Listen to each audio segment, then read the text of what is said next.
A la final, la comunicación estratégica, de alguna manera, como se ha venido apalancando, posicionando, busca planificar, busca implementar, medir acciones de comunicación para optimizar resultados.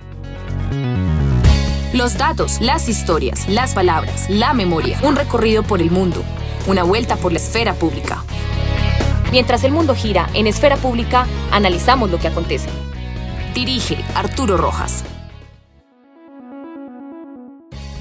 Hablar en común, las estrategias de la comunicación para el desarrollo. Hoy con Mónica Castaño. Hola amigos, bienvenidos a otro episodio de Esfera Pública Podcast. Hoy hablando sobre periodismo y comunicación en esta serie especial que estamos haciendo. Traemos invitados muy especiales para hablar de fake news, para hablar de comunicación estratégica, para hablar de comunicación y desarrollo, que es lo que vamos a trabajar el día de hoy. Con María Camila Medina, aquí como siempre también nos está acompañando. Hola Camila. Hola Arturo, un placer estar aquí nuevamente en Esfera Pública, siempre con invitados tan especiales. Sí, hoy tenemos a Mónica Castaño, Coordinadora Nacional de Comunicaciones de la OIT, la Organización Internacional del Trabajo. Mónica es conocida tuya, ¿cierto? Tengo el honor de decir que es mi amiga.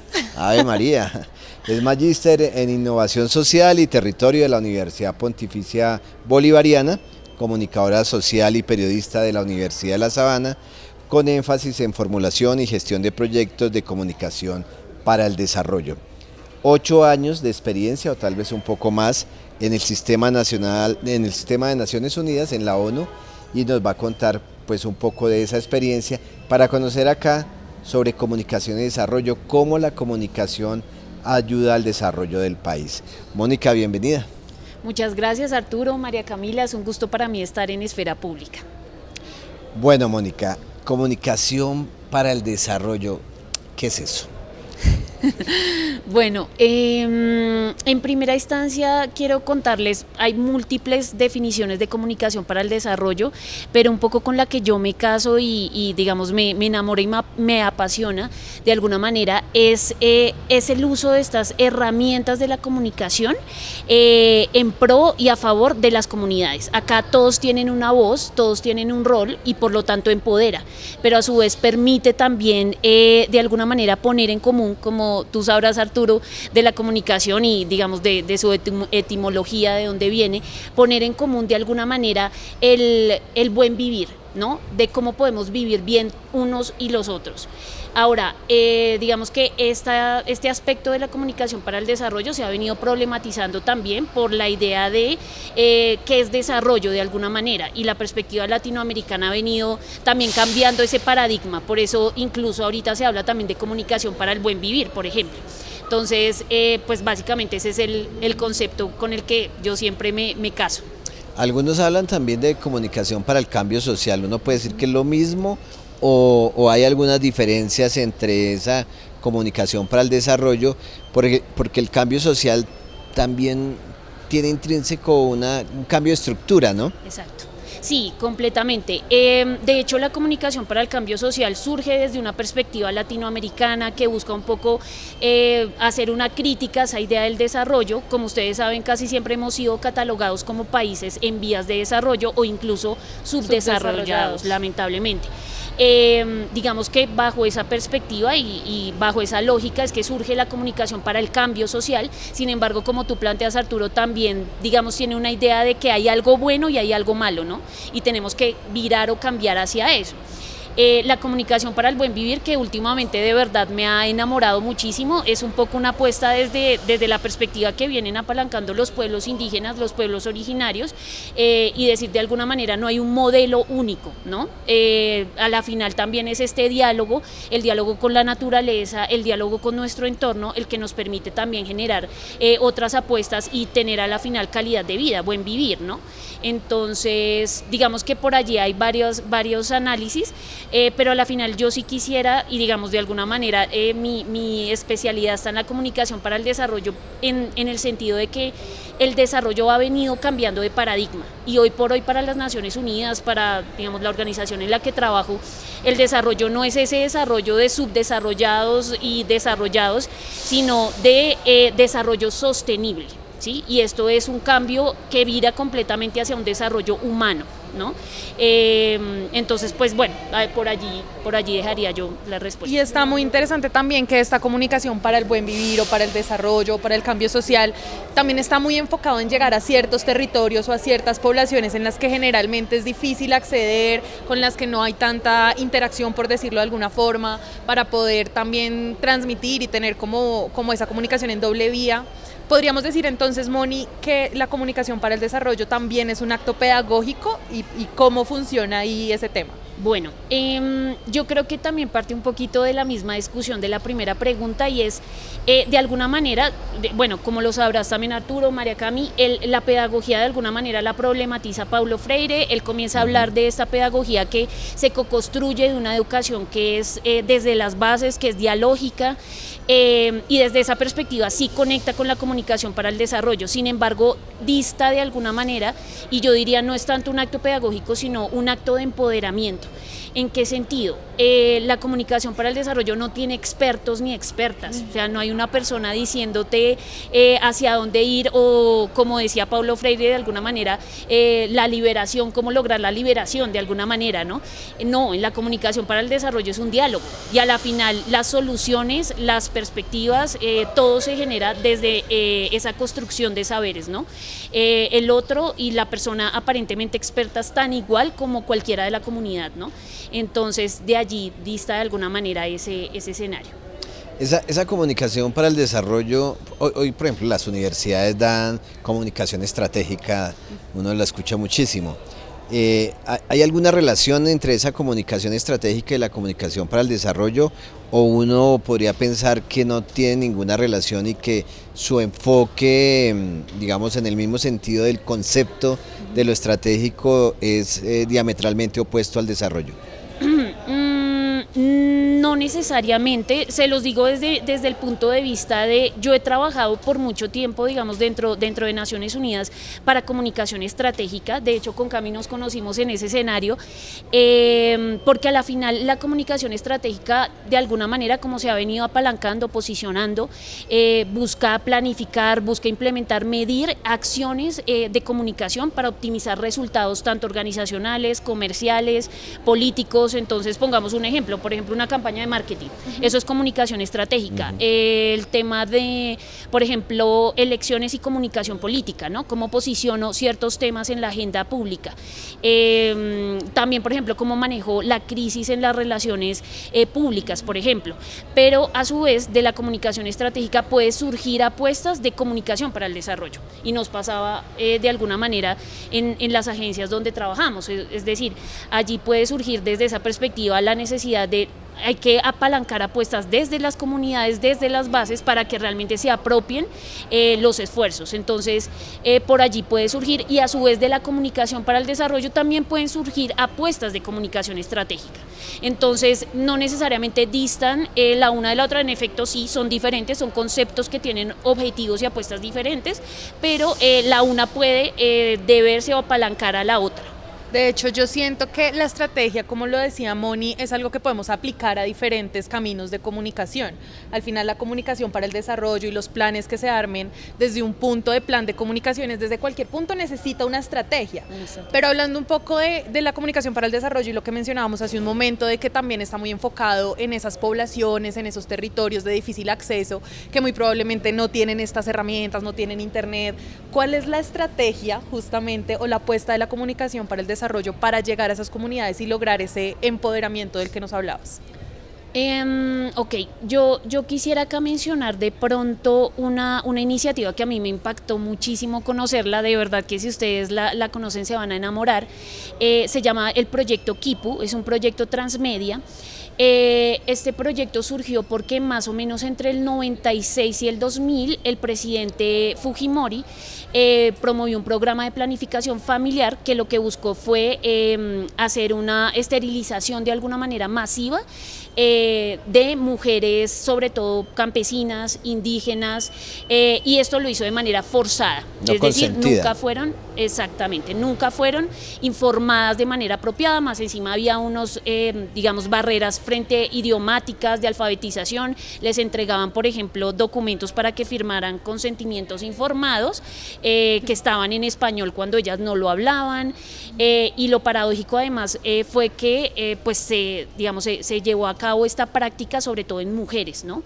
Entonces nace el proyecto Quipu, digamos como 5 o 6 años después de que esto explotara y se supiera lo que había ocurrido, y lo que hicieron fue empoderar a las mujeres para que ellas a través de celulares recogieran los testimonios de todas las mujeres que habían sido víctimas de este flagelo. Pues entendémoslo, o sea, es decir, ellas no tenían acceso, no sabían cómo usar ni siquiera un teléfono celular, ¿no? Entonces, el simple hecho de que pudieran un poco familiarizarse con esta tecnología fue un primer gran paso. Ahora, estas mujeres comenzaron a hacer puntos focales en sus comunidades y comenzar a decir, bueno, tú tienes que contar tu historia, ¿no? Y lo interesante era que ellas podían hacerlo desde la intimidad de su hogar, de alguna manera, empezar a contar su historia, y a su vez en su idioma. Era muy interesante. Entonces, a la final, ¿por qué se llamaba Quipu? Porque estaba basado en las cuerdas anudadas que utilizaban las antiguas civilizaciones andinas para hacer memoria. Entonces, imagínense una cuerda que se va generando nudos, ¿no? Y cada nudo, cuando las mujeres llamaban, se convertía en un nudo dentro de esa cuerda. Cada vez que las mujeres llamaban había un nudo y había otro nudo, y este proyecto está a nivel digital, de hecho la UNESCO lo está protegiendo porque pues digamos que tuvo el riesgo de desaparecer, y están los testimonios de las cientos de mujeres que fueron obligadas a este tipo de práctica bajo este gobierno, y que hoy por hoy están pidiendo reparación colectiva frente a esto. Entonces, para responder a tu pregunta, Cami, esas son las estrategias y apuestas que busca la comunicación para el desarrollo. O sea, a la final es cómo empoderamos, cómo damos voz, no importa el cómo. A la final es una cámara, a la final es un micrófono, a la final es un teléfono celular, pero lo que se busca es que darles voz, empoderarlas. En general, lo que uno encuentra en los medios de comunicación es que quienes tienen voz son los que tienen algún tipo de poder, ¿cierto? O es el político, o es el que tiene el poder económico, y aquí en ese empoderamiento en el que tú dices hay que darle voz, o no hay que darle voz, sino hay que tomar la voz, más bien por parte de esas comunidades, también permite que se vuelva un interlocutor válido. Esa es una preocupación que de la comunicación he tenido, porque es muy complejo en los medios de comunicación que entiendan que un ciudadano común y corriente puede ser un interlocutor válido de los otros. ¿Cómo se logra eso desde la comunicación para el desarrollo? Sí, ahí conecto un poco con la historia que les contaba, porque una de las mujeres y las mujeres que participaron en el proyecto Quipu conformaron la primera asociación de mujeres víctimas, mujeres peruanas víctimas de las esterilizaciones forzadas, y estas mujeres han tenido tal, digamos, apuesta de empoderamiento a través de este proceso que lograron posicionar en la agenda electoral que dio, digamos, como resultado la elección de Pedro Castillo, independientemente de ahorita la situación política como está, pero derivó en eso, pusieron en la agenda el tema y en la agenda de que hubiese reparación colectiva. Entonces, de verdad es muy acogedor ver que un proceso que empezó como un proyecto documental, transmedia, colaborativo, derivara en que hoy estas mujeres tienen una voz y una participación en la mesa, en la agenda electoral del Perú, ¿no? Claro. Entonces, a la final, el proceso lo único que hace es dar un pequeño empujón a personas y a líderes que lo que están buscando es tener una voz. Y estos procesos lo que les permite es eso, es darle el espacio que ellos ya han venido apalancando y han venido forjando de mucho tiempo atrás. ¿Y cómo se logra, Moni? Porque ¿qué pasa? Hay varios actores, ¿no? Están estas personas de las comunidades que han sido mucho tiempo vulneradas, que no han tenido esta voz, están estos personajes que menciona Arturo, que por el contrario siempre han tenido el poder, que tienen toda esa credibilidad, y con esta estrategia o con estas apuestas de la comunicación para el desarrollo se les da ese empujón. Pero ¿en qué momento se da ese engranaje, digamos, entre el sector público, entre la comunicación para el desarrollo, entre las comunidades, realmente para empezar a crear políticas públicas que apalancen apalanquen y promuevan todo esto que los territorios y las comunidades mismas necesitan. Sí. Ahí yo quería mencionar otro ejemplo, en este en particular estuve involucrada. Yo trabajé para la Organización de la ONU para la Alimentación y la Agricultura y allí tuvimos un proceso que trabajamos con la unidad de restitución de tierras.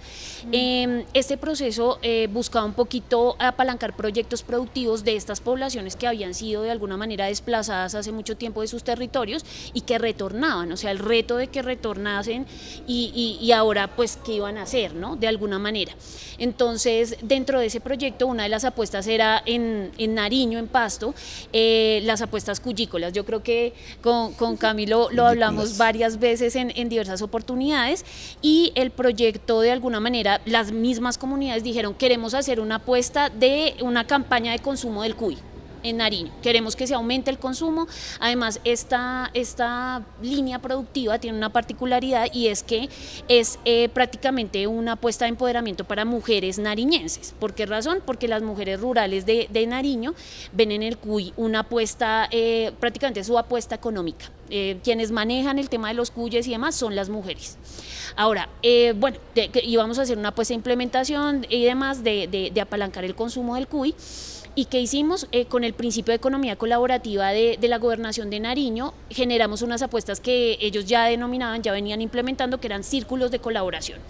Y estos círculos de colaboración eran preciosos, todavía me parecen que son de verdad una metodología hermosa, y es que todas y todos hacían parte del mismo proceso y la campaña se termina co-construyendo, tanto que el logo, el eslogan, toda la apuesta, hasta los colores terminan siendo co-construidas por todas y todos. En este espacio, Cami, participó sector público, sector privado, campesinos, mujeres rurales, absolutamente todos estuvieron en la mesa co-construyendo esta iniciativa.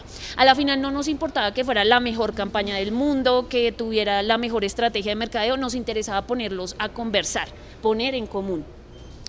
¿En qué derivó esto? Bueno, la apuesta en principio fue preciosa porque todos empezaron a poner algo. Entonces, el círculo de colaboración en principio tiene ese concepto, todos tienen que poner.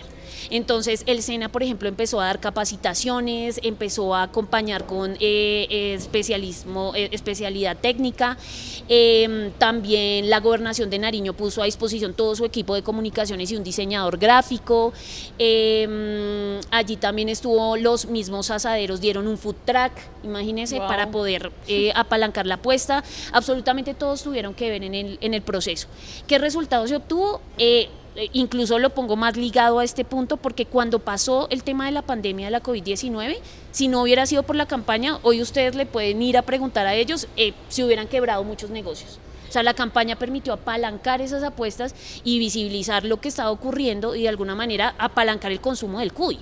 Entonces, de la que dependen no sé cuántas familias en Nariño, era una cosa que de alguna manera tenía que poderse posicionar. Surge la primera asociación o digamos gremio de asaderos. Entonces por allí también fue súper importante, ya estaban uniéndose un poco para trabajar de manera colaborativa y pues de alguna manera terminaron uniéndose con un objetivo común.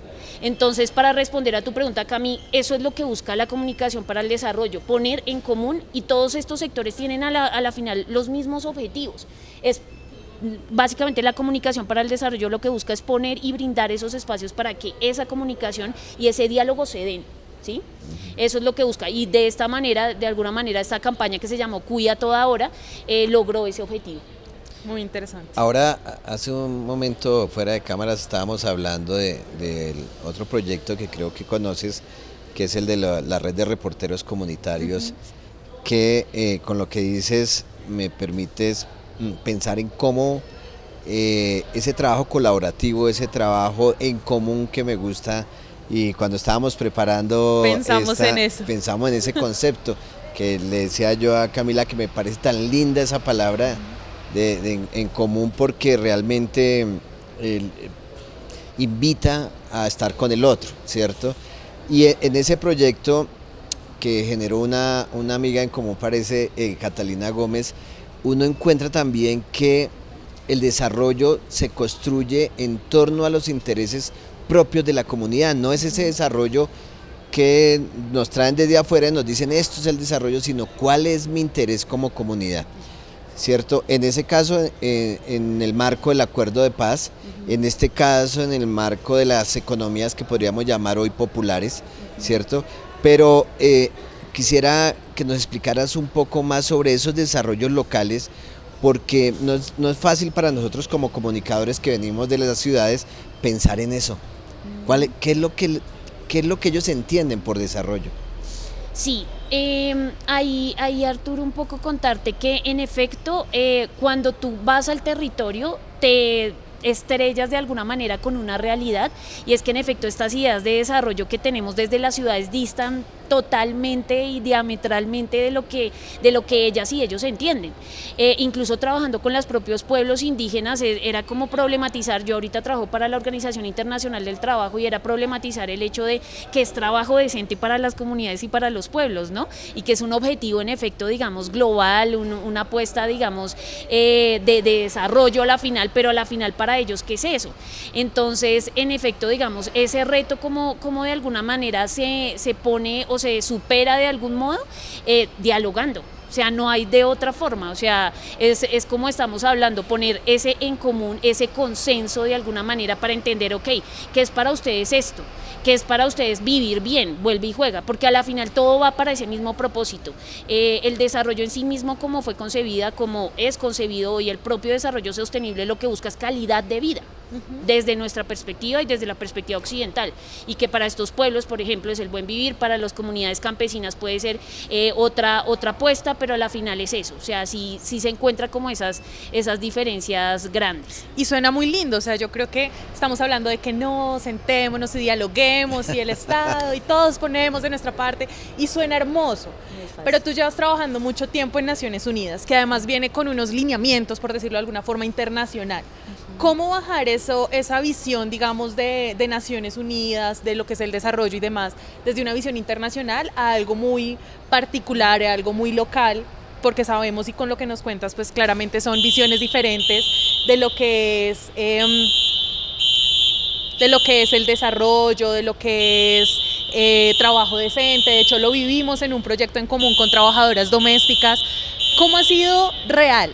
Aquí vamos a quitar lo lindo de la comunicación y las flores. ¿Cómo ha sido real esa experiencia de bajar lo que se cree por desarrollo a un contexto mucho más de territorio y de comunidad? Ese proceso no es sencillo en definitiva, pero también de alguna manera, y parto un poco de la idea de lo que promulga las Naciones Unidas. O sea, a la final, digamos que la cooperación internacional y a nivel global lo que busca es poner un marco global común de alguna manera, porque a la final los desafíos globales a la final se traducen también en desafíos locales, es decir, lo que está ocurriendo a nivel global, cambio climático, pobreza, el tema alimentario, todo lo que está ocurriendo a la final se traduce en lo local de alguna u otra manera.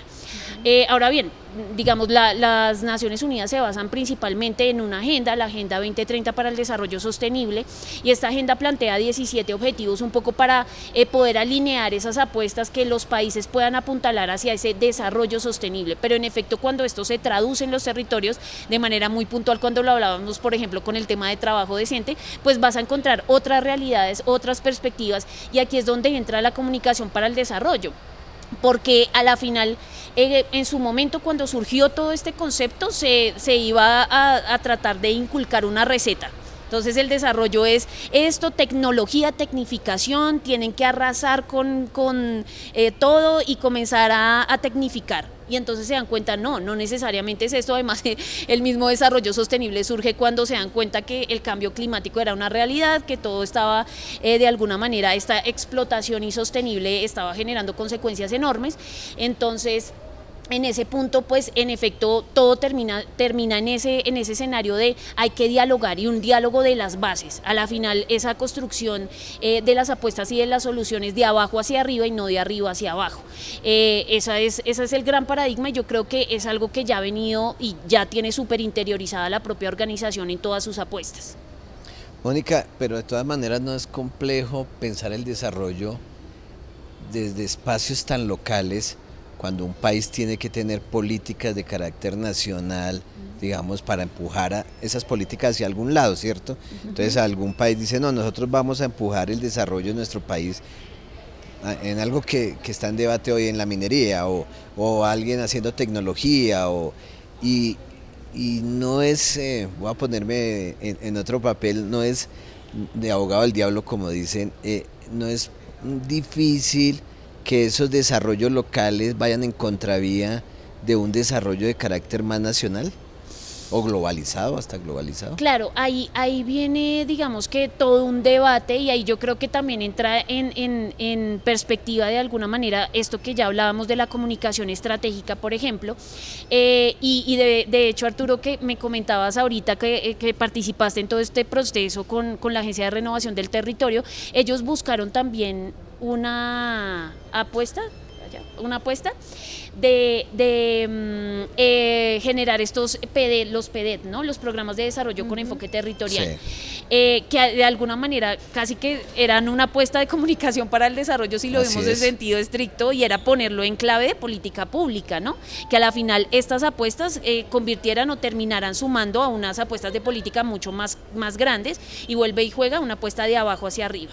Ahora, este esfuerzo, digamos que no necesariamente pues va a ser sencillo, como tú lo dices, o sea, desde lo local llegar a lo nacional de alguna manera y sumar todos estos esfuerzos no termina siendo una apuesta fácil, pero yo la verdad creo que hay que virar y que hay que potenciar este tipo de iniciativas en la medida en que podemos escuchar un país como el nuestro, que es tan diverso, que tiene realidades tan disímiles en todo sentido, además montañas que nos dividen por kilómetros, pues tenemos que poder entendernos los unos a los otros en ese sentido. Y en esos diálogos que se presentan en ocasiones, o no en ocasiones, sino en el diálogo en general que se da dentro del marco de la comunicación para el desarrollo, ¿cuáles son como esas anécdotas? Porque pasan muchas cosas, ¿no? Uno encuentra comunidades complejas para el diálogo, difíciles, donde hay una serie de intereses.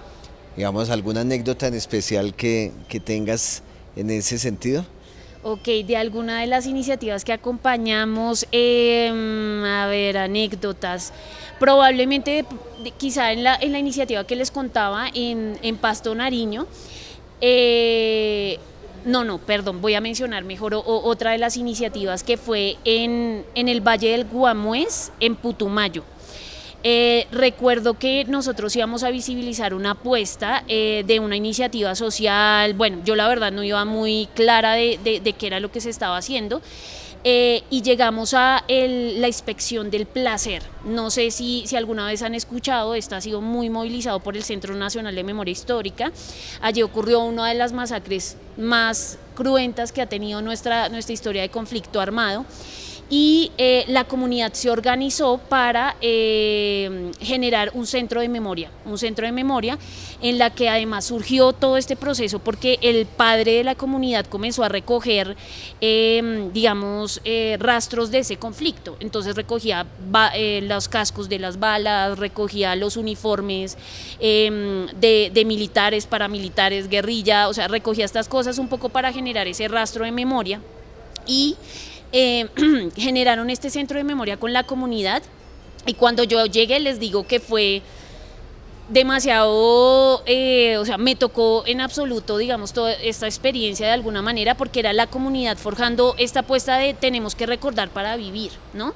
Que es difícil de algún modo, ¿no? Normalmente cuando pasan este tipo de situaciones, lo último que queremos es volverlo a recordar, o siquiera pensar en eso. Pero esta comunidad diciendo, no, tenemos que recordar a los que están ausentes, y de hecho hay una sala que se llama la Sala de los Ausentes, donde tienen fotografías de los familiares que lamentablemente pues murieron y fueron asesinados realmente en este escenario. Y lo interesante era que la casa donde en efecto los paramilitares muchas veces recogían a las personas, las desaparecían, fue donde generaron este centro de memoria. Entonces para mí fue cómo las comunidades tienen una capacidad de resiliencia, de decir y de sobrevivir de alguna manera, y también como siempre dicen, se me olvidó la palabra, pero es O sea, cambiar de alguna manera todo este escenario de violencia por un escenario de empoderamiento, es decir, aquí no vuelven más, aquí no van a hacer nunca más lo que hicieron con nosotros, ¿no? Y nosotros lo vamos a recordar y nos vamos a encargar de que las generaciones futuras lo recuerden. Resignificar. Resignificar los espacios y más encima convertirlo en una apuesta de empoderamiento. Y ahorita hoy los jóvenes están haciendo un proyecto, un colectivo artístico que está documentando la memoria de la inspección del placer. Entonces es bien interesante esa, por ejemplo, una de las apuestas que me tocó profundamente. A mí me surge una duda y es, hemos hablado de varias apuestas, tuvimos la oportunidad de trabajar juntas en algunas y hay algo y es claro, estamos trabajando en lo particular en el territorio que es muy interesante, hay iniciativas muy buenas con mucho potencial, pero a la final si eso no lo ven afuera, si eso no se ve a nivel nacional, si eso no se cuenta, es como si no existiera. Claro, hay un cambio en el territorio, en el espacio local, pero realmente coge fuerza es cuando toda la gente lo conoce, cuando le empieza a seguir. Las redes sociales, claro, son una gran ayuda porque eso nos ayuda a movilizar, pero ¿cómo es esa relación de la comunicación para el desarrollo con los grandes medios de comunicación que a veces eligen comunicar o no ciertas cosas para poder darle una visibilidad y para poder darle una fuerza más nacional y con mayor credibilidad, aunque ya hablamos que la credibilidad en la comunicación para el desarrollo es vista un poquito distinto, pero ¿cómo es ese relacionamiento con los medios nacionales? Sí, ahí es clave tener en el radar que, y ahí era lo que les decía, ahí conecta la comunicación estratégica. Ajá. Ahí conecta perfectamente, o sea, la comunicación para el desarrollo se apalanca también de hacer este lobby también, de hacer relaciones, de poder generar apuestas. Una que lo ha logrado, o sea, como magistralmente es el colectivo Montes de María. Yo creo que todos conocemos esa apuesta, por ejemplo, o el colectivo audiovisual de Belén de los Andaquíes. O sea, han logrado de verdad apalancar también probablemente con muchos esfuerzos y apuestas, digamos, de organizaciones que han venido a apoyarles, pero está claro que para que una apuesta en efecto tenga como ese poder, ese apalancamiento, pueda ser replicada, necesita visibilizarse y visibilizarse ampliamente, documentarse. Eso es súper importante. Yo recientemente estoy graduada en el ámbito de la innovación social y en efecto uno de los factores determinantes para que una apuesta sea considerada innovación social es que sea documentada y se pueda replicar, porque a la final eso es lo que le permite ser una apuesta que realmente tiene unas bases para poder movilizarse, para poder movilizar apuestas, movilizar acciones, ¿no? Entonces, por allí yo diría que sí conecta perfectamente. Mónica, y un poco la comunicación para el desarrollo no es un ejercicio de contrapoder también. Estaba pensándolo porque en la relación que hace Camila con los medios de comunicación, a veces los medios de comunicación nos tienen unos discursos o de un desarrollo o de unos imaginarios frente al territorio, frente a los mismos colectivos que pueden o ser equivocados o simplemente afectar gravemente a esa región. Y yo he encontrado, por ejemplo, que en ejercicios de comunicación para el desarrollo, en las regiones sirven precisamente para hacer un contrapoder de ese poder de la comunicación masiva. Sí, o más bien, bueno, no es el lugar, pero de lo que yo llamaría hoy la comunicación corporativa, ¿cierto? Donde los medios, y nos pasaba en algún momento en Arauca, por ejemplo, a pesar de que la guerra había amainado un tris, los medios seguían mostrando una Arauca de guerra y no una Arauca de desarrollo, de progreso, de gente honesta, de gente trabajadora. Sí, completamente, Arturo, y de hecho todas estas apuestas que han empezado a surgir, de hecho una particular que conocí recientemente aquí en Bogotá y que les invito también a conocer, se llama Bogotá Colors y es una apuesta de turismo comunitario que están haciendo en la localidad de Ciudad Bolívar. Yo recuerdo que recientemente llevamos a unos amigos mexicanos allá, ellos se encontraron con una colombiana en México como tal y le dijeron que habían estado en Ciudad Bolívar. Y ellas y la colombiana, la colega les dijo como ¿qué? ¿Cómo habían estado en Ciudad Bolívar? Estaban sorprendidos. Y en efecto, eso es lo que logra estas apuestas, ¿no? O sea, cómo cambiamos esas narrativas a la final que han sido predominantes, que han un poco permeado en el inconsciente y en el consciente colectivo de alguna manera, cambiando las otras realidades, cambiando que hay otras formas, hay otros rostros, hay otras historias. Eso, por ejemplo, lo vive de manera muy palpable el Cauca, lamentablemente. Sí. Si nosotros hablamos incluso de la geografía de Colombia, es como si el Cauca no existiera, o sea, está como por allá este departamento que siempre está y visto desde los medios de comunicación como una zona roja, pero en la cual están ocurriendo cosas maravillosas y que tienen unas apuestas que deben conocerse. Ahora, estoy de acuerdo contigo, en efecto, esas narrativas y esos procesos que surgen desde los territorios generan ese contrapoder, esas apuestas de decir acá hay otras voces, acá hay otras historias, aquí necesitamos contar otras realidades, y eso creo que lo han logrado muy bien muchas apuestas en Colombia. Y creo que la misión, de pronto si escuchan estudiantes de comunicación, esta apuesta de ustedes es lograr contar esas otras realidades. O sea, hay otras realidades y otras apuestas. Entonces necesitamos darles un espacio y una voz a estas otras escenarios. A mí eso me trae un poco, para los que nos están escuchando hoy, que se peguen la pasadita por episodios anteriores de lo que hablamos con Gloria Castillón en su momento, de la responsabilidad de los medios, de ir a territorio y de no contar o comunicar desde el escritorio, sino de realmente de ir y conocer y tener esa responsabilidad del periodismo, digamos, en los medios de comunicación masivos. Y otra reflexión que me llevo también es que hablamos de lo bonito de la palabra común, ¿cierto? Porque es igual para todos, pero al final estamos hablando de que cada región, cada comunidad tiene su particularidad, y al final es como que lo común es que somos distintos, y ahí desde ahí hay que trabajar, y eso es lo que hay que entender. Qué linda invitada. Feliz de estar muy feliz de estar en Esfera Pública, de veras que espero que este mensaje llegue a muchos, y qué lindo que están haciendo esta iniciativa, Arturo y Cami, les felicito a todo el equipo acá, porque de verdad es una apuesta muy importante, de esto se trata. Esto también es una apuesta en efecto de poder mostrar otras visiones, ¿no? Aquí estamos haciendo comunicación para el desarrollo. Y muchas gracias, Mónica, porque nos haces acordar. Generalmente nosotros acá hacemos las entrevistas, pero efectivamente tenemos un equipo maravilloso detrás de cámaras que hacen posible también esto.